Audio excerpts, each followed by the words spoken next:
Şey,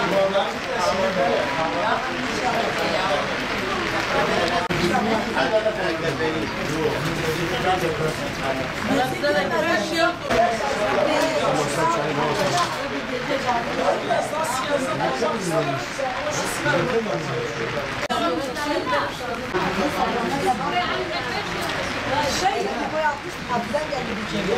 O yüzü açılırsa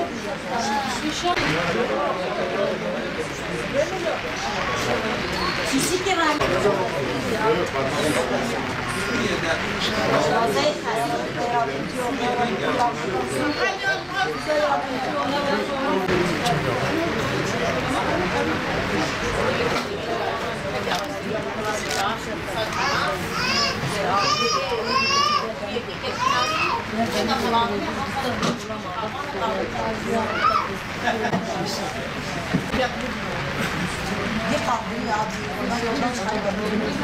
Önceden de mesela bir çocuğumuz gitmeden de biz kaymakama gidiyorsa şeye gidiyorsa yardımcı oluyor yokluğun zamanında. Geldim buradan. Ben karda için geldim buradan. Benim arkadaşım 25 yaşındadır. Dahapta'ya götürdü, PKK'ya verilmiştir. Okula gitmiştir, zaten hastadır, raporumuz elindedir.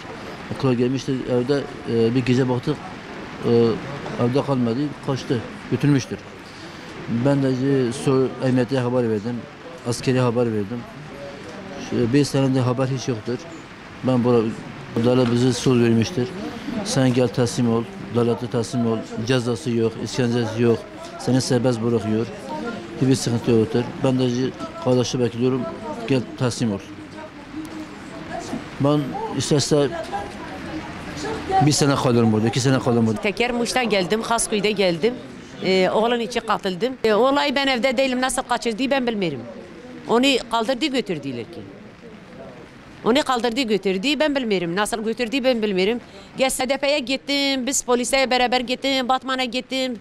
Dedi anne bizi kaldırdı, binede bizi yakaladılar ki gel beni kurtar. Ben gittim savcılığa kağıt aldım Batman'da.